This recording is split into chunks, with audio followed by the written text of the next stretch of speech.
Jujutsu Kaisen acabou, e o final foi só o básico mesmo. O Itadori vai seguir em frente com o legado do Gojo Sensei, e o Sukuna, no final de tudo, realmente repensou sua vida. Então sim, o Itadori conseguiu. O ciclo de maldições foi quebrado. Vou te explicar tudo o que tá acontecendo no capítulo 271, o último capítulo de Jujutsu Kaisen. Eu sou o Wilton, seja bem-vindo ao canal Papo de Nerd, bora bater um papo sobre isso. E bora lá, na continuação da trama daquela missão que o grupo principal se envolveu no capítulo passado, Nobara explica que ela fez uma revista corporal e não encontrou nenhum tipo de marco, então selo no corpo da mulher que aparentemente está sendo a vítima. E eles chegam na conclusão de que provavelmente o usuário está usando a técnica de uma forma remota. E considerando que aparentemente ele está usando 24 horas por dia, Megumi chega na conclusão de que o usuário da técnica deve estar a pelo menos uns 50 metros de distância. O Itadori e a Nobara então propõem algumas ideias sobre como afastar ela do usuário para assim ele ser obrigado a aparecer, mas o Megumi aponta erros nos planos deles, falando que o cara não seria burro de simplesmente ir lá e aparecer, basicamente. Poderiam só esperar as coisas voltarem ao normal ou coisa assim do gênero.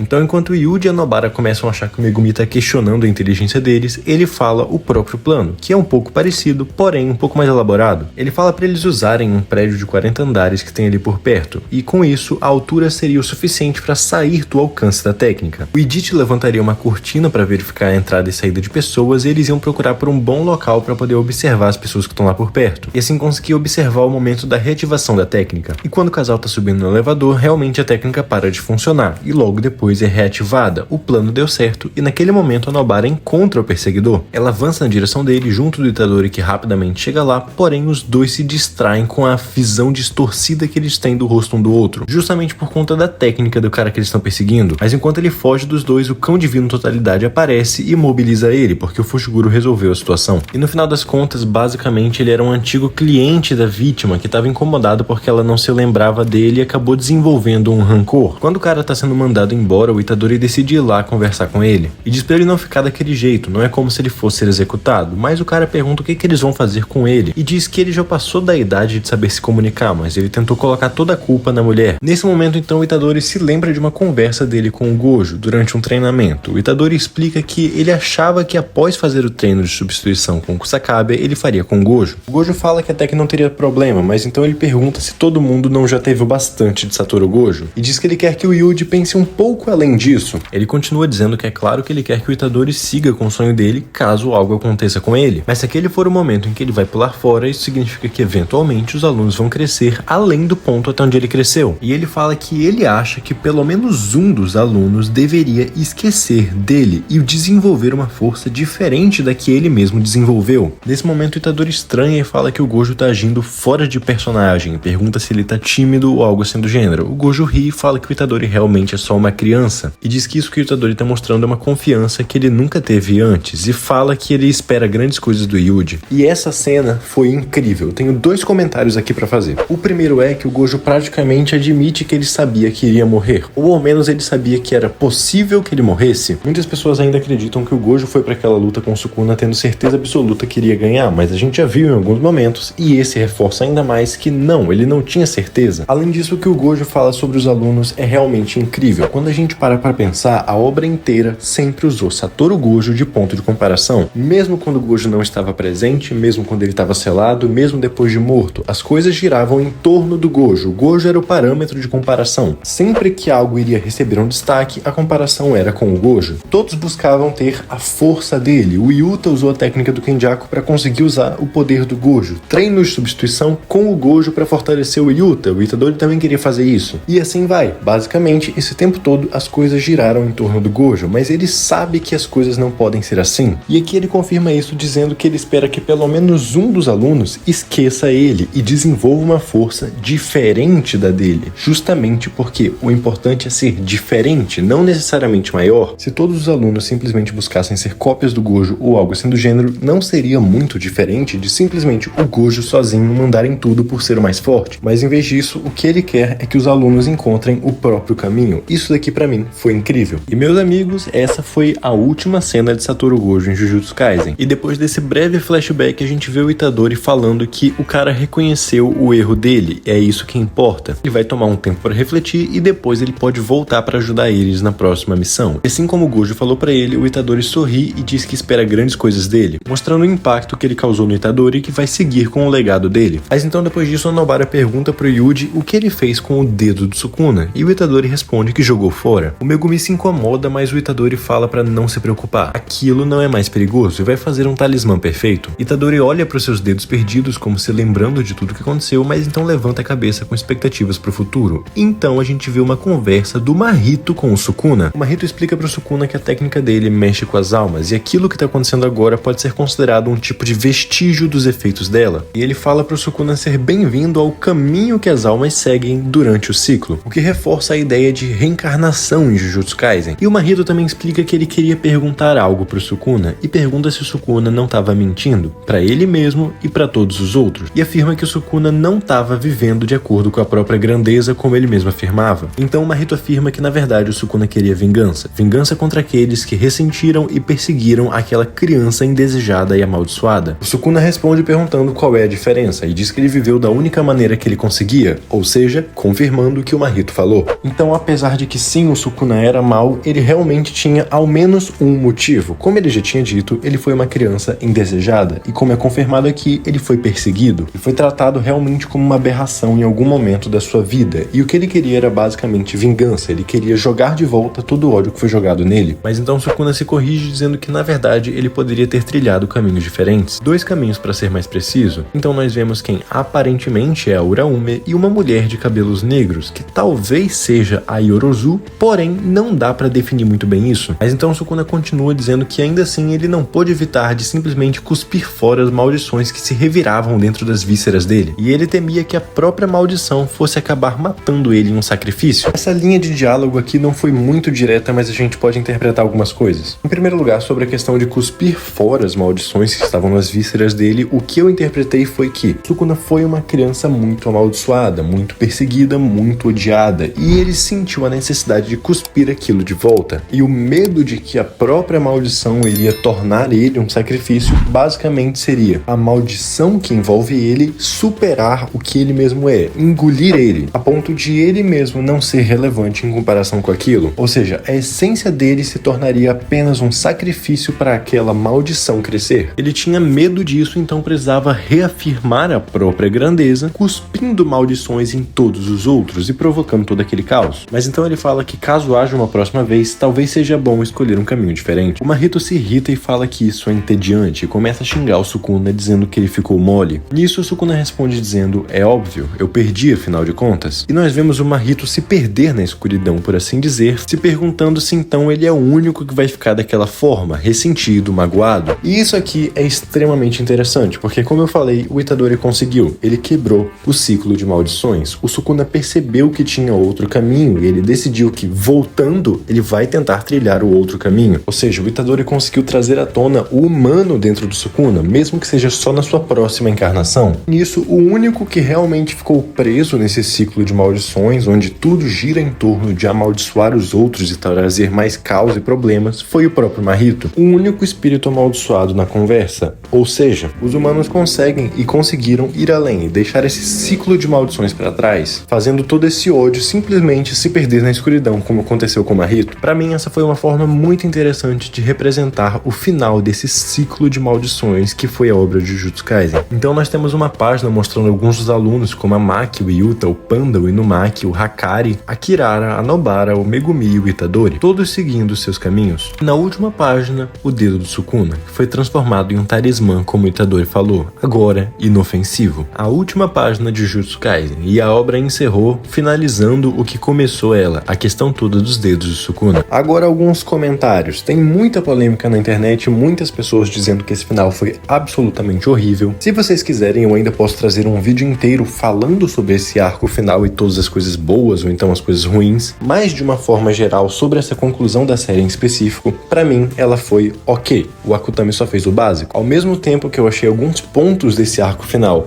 extremamente interessantes, como por exemplo o desenvolvimento de personagem que o Yuta recebeu, a quebra desse ciclo de maldições e o Gojo passando seu legado pros alunos, também tiveram pontos extremamente baixos. A morte do Kenjaku e a morte do Sukuna foram mal desenvolvidas. Não é só uma questão de que foi anticlimático. Se fosse só isso, beleza. Porém, em alguns aspectos elas chegam a ser um desperdício. Falando sobre os últimos capítulos em si, foi realmente só o básico. A gente viu como eles conseguiram fazer todas as coisas da luta, como ficaram os personagens, o que eles vão fazer daqui pra frente, o que vão fazer com os jogadores do jogo do abate, o que vão fazer com os soldados que foram capturados, como tá a situação de Tóquio e coisa do gênero. Ou seja, o que era essencial de ser encerrado, foi encerrado. Após isso, a série apenas mostrou pra gente basicamente qual vai ser o futuro daquele universo, por assim dizer, e buscou encerrar com o mesmo plot que começou ela, um ciclo de maldições e o dedo do Sukuna. Não diria que foi uma coisa horrível, mas foi realmente só o básico. De muitas formas esse final poderia ser mais bem feito, principalmente quando a gente pensa no arco final como um todo. Porém, eu pessoalmente achei alguns pontos desse final bem emocionantes, principalmente relacionados ao Itadori, o Gojo e até mesmo essa questão do Sukuna foi bem interessante. Jujutsu Kaisen tinha sim potencial para desenvolver uma história muito melhor do que foi desenvolvida, porém vamos concordar, foi bom enquanto durou. Se vocês quiserem que eu faça um vídeo inteiro só analisando todas as questões positivas ou então negativas sobre esse arco final, podem deixar aqui nos comentários e me digam aqui o que vocês acharam desse momento final, desse último capítulo, da última cena do Gojo, a última cena do Sukuna e até do Itadori. Se você gostou desse vídeo, considere deixar o seu like para apoiar o canal. Infelizmente não teremos mais capítulos de Jujutsu Kaisen, mas se você quiser receber análises do mangá, se inscreve aqui para não ficar por fora. Muito obrigado pela sua atenção e eu te vejo na próxima.